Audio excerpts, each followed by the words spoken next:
Welcome back नाजरीन। आज बात करेंगे, बहुत सारी क्राइम की स्टोरीज आपसे शेयर कर रहे होते हैं, बता रहे होते हैं, उसके पीछे मुहर्रिकात भी, उसकी वजूहत भी जो है वो रख रहे होते हैं। मगर मामला यह है कि कराची में एक अनोखा गैंग जो है वो मुतारक हुआ है। और अब हम ये देख रहे हैं कि जी लड़कियों की आड़ में, जी हाँ नाजरीन, लड़की की आड़ के अंदर घरों में घुसने की कोशिश की जाती है। ये अनोखा गैंग जो है वो किस तरह होगा, अगर सीसीटीवी फुटेजेस चल जाएं तो बहुत ज़बरदस्त होगा। सीसीटीवी फुटेजेस के अंदर भी जो है उसके अंदर तस्वीर भी वाजे देखी जाएगी। और अहम मामला है कि किस तरह एक घर के अंदर ये घुसने की कोशिश करते हैं। और उसके बाद हम ये देखते हैं कि जनाब उधर से एक बच्ची भागने की कोशिश करती है। और उसके बाद ये तमाम डाकू, जिसमें से मुलजिमा लड़की समेत जो है वो भी फरार होने की कोशिश करती है। इसके ऊपर बात करते हैं आखिर क्या मामला है। सबसे पहले हम कोशिश करेंगे कि साबिक एसएसपी हैं अल्ताफ़ हुसैन साहब, इन्वेस्टिगेशन पॉइंट ऑफ व्यू से अपना काम करते रहे हैं, खिदमत देते रहे हैं, इनसे भी थोड़ा सा मालूम करते हैं। बहुत शुक्रिया सर। थोड़ा सा हम जानना चाहेंगे ये कौन सा गैंग है ऐसा कि जो लड़कियों की आड़ में डकैती करने की कोशिश कर रहा था। आज सीसीटीवी फुटेजेस वायरल हो चुकी हैं। ये किस तरह मुमकिन बनता है कि किसी भी लड़की को इस तरह इस्तेमाल करना, और इतने खुले में, मतलब कोई मसला नहीं है, दरवाज़ा खटखटाया और पीछे घुस गए। अल्ताफ़ साहब। हेलो। हाँ अल्ताफ़ साहब, मेरी आवाज़ आ रही है? जी जी, अब आ रही है, आ सर रही हम है। पहले तो डकैतियां सुनते थे जी, गन निकाली डायरेक्ट मर्द मर्द होते थे, अब ये बच्चियों को भी इस्तेमाल इसमें करने लगे हैं। किस तरह देख रहे हैं इस चीज़ों को? पहले भी इसी तरह होता था या अब नए नए गैंग्स मुतहर्रिक हो गए हैं, क्या कहेंगे? अली रज़ा साहब, ये मेरी सर्विस के दौरान भी ये काफी ये तरीका इस्तेमाल करते रहे हैं लोग। और खास तौर पे ये नॉर्थ कराची में हमने एक पकड़ा था मियाँ बीवी को। वो आगे अपने बच्चे को बिठा के दोनों मियाँ बीवी रास्ते में से गुजरती हुई खवातीन से उनके जेवर छीनते थे। तो ये लोग अब इस किस्म की ये आड़ लेते हैं, और ये अपना इनका मॉडस ऑपरेंडी यही है कि लोगों को इन पर शक ना हो। और इवन ये कि वो जो उसकी बीवी थी वो अपने बड़ा एक पर्स रखती थी, उसमें वो पिस्टल रखती थी।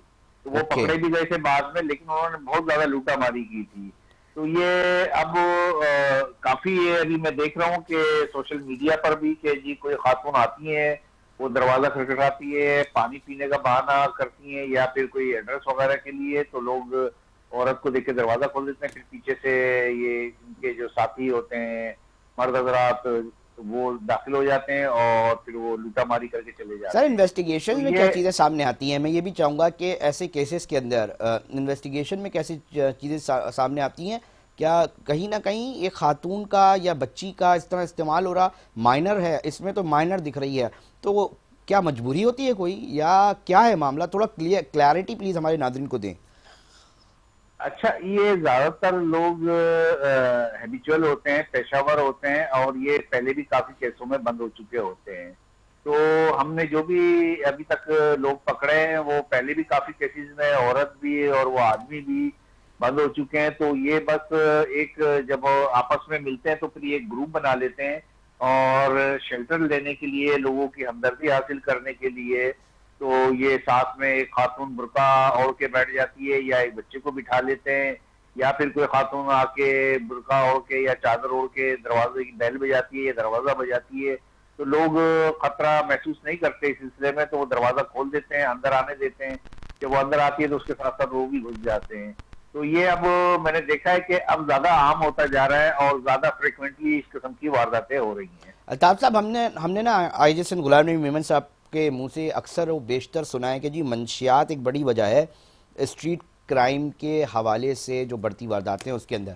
आपकी क्या राय है कि अब आप किस तरह सूरत हाल देख रहे हैं? क्योंकि मंशियात के बहुत सारे ऐसे केसेस आ रहे हैं, अभी हाई प्रोफाइल केस अरमगान और मुस्तफ़ा कत्ल केस है, उसके अंदर भी कड़ियाँ मंशियात की निकल रही हैं।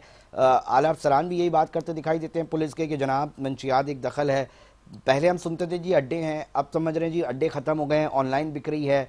बट ये ख़त्म नहीं हो पा रही। अच्छा ख़त्म ना हो, कम से कम हमें एक वाज़ेह फ़र्क नज़र आए, वो भी नज़र नहीं आ रहा अल्ताफ़ हसन साहब। तो ये जो नेक्सस है इस मंशियात का आपस में, सर इसको फिर किस तरह हम डिस्कनेक्ट कर सकते हैं? अच्छा, ये एक मेन रीजन ये भी है मंशियात की, क्योंकि ये लोग आदी हो जाते हैं ड्रग्स के, मंशियात के। अक्सर हमने जब रेड हैंडेड हम काफी जो डकैत वगैरह पकड़ते हैं, तो वो यही कहते हैं कि जी हम आइस इस्तेमाल करते हैं या चर्स इस्तेमाल करते हैं, उसके बाद शराब भी पीते हैं। तो हमने जब उन्हें पकड़ा और उनसे पूछा कि ये ऐसा क्यों करते हो, तो उन्होंने कहा कि जी जब हम पकड़े, अक्सर कभी हम पकड़े जाते हैं तो पब्लिक हमें मारती बहुत है, तो जब वो मारते हैं तो हमें उसमें पता नहीं चलता, असर नहीं होता हमें। तो ये मंशियात इस्तेमाल करते हैं और मंशियात पीने के बाद बाहर निकलते हैं। और आपने ये देखा होगा अक्सर के जी एक्सीडेंटली इनसे फायर हो जाता है, क्योंकि एग्जैक्टली इनके सर, मुत्तादिद केसेस अज़ा, हैं। इनके हवास अपने काबू में नहीं होते और वो पिस्टल को कॉक करके रखते हैं, तो पिस्टल का स्ट्राइकर पीछे हो जाता है, तो उसको बस वो हल्की से प्ले की जरूरत होती है, तो वो घबरा के वो उससे फायर हो जाता है। और ज्यादातर ये पिस्टल कनपट्टी वगैरह पे रखते हैं तो वो आदमी फौरी तौर पे हलाक हो जाता है। तो ये एक मेन रीजन है ये मंशियात का भी। और फिर दूसरे ये कि जब इनके पास पैसा ज्यादा आता है तो ये अपना आप सेलिब्रेशन के लिए भी मंशियात, शराब या आइस या चर्स या हेरोइन इस तरह के इस्तेमाल करते हैं। और 99.9% जितने भी क्रिमिनल्स हैं वो मंशियात का इस्तेमाल जरूर करते हैं। अब सर मामला ये है कि एक और सवाल है बुनियादी कि पुलिस के पास हैबिचुअल क्रिमिनल्स का एक पूरा डाटा होगा। कौन कौन से ऐसे इलाके हैं जहां आप समझते हैं कि आप कह सकते हैं हमारे नाजरीन को कि अगर आप ईस्ट में ज़्यादातर अगर हम रहे हैं या लियारी में, तो हमें बता सकते हैं क्योंकि आप मुख्तलिफ डिस्ट्रिक्ट्स के अंदर अपनी खिदमत अंजाम दे सकें। कौन कौन से ऐसे कराची के मेन पॉकेट्स हैं जहां पर आपने ये तजुर्बा किया हो कि जनाब यहाँ से सबसे ज़्यादा हैबिचुअल क्रिमिनल्स जो हैं वो हमें नज़र आ रहे थे? कौन कौन से इलाके स्पेसिफिक अगर कुछ शेयर कर सकें? अच्छा, खुसूसन मैं जिक्र करूं तो खासतौर पे नॉर्थ कराची, अजमेर नगरी, सर सैयद, करजानी, न्यू कराची और ये मच्छर कॉलोनी। शादमान और ये जो खुले इलाके हैं और गुलशन इकबाल और ये तमाम इलाके जो खुले जहां अप्रोच आसान है, मच्छर तो कॉलोनी लड़के सर, आते हैं।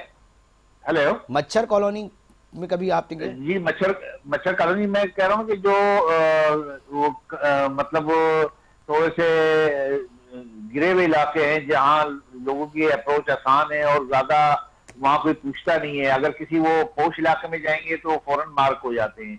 लेकिन ऐसे इलाकों में जहाँ के लेस प्रिविलेज इलाके जिन्हें आप कह सकते हैं, वहां जाते हैं तो वहां उनको कोई नहीं पूछता, वहां इस तरह के लोग काफी फिर रहे होते हैं, तो इसलिए वहां ज्यादा आसानी से ये अपना काम कर सकते हैं। तो सर वहां ज्यादा आसानी से ये ये आप बता रहे हैं अपने डाटा कि वारदात जहां कर लेते काम हैं। आसानी से हो सकता है इन वारदातों का, या रिहाइश इन्होंने वहां रखी हुई है?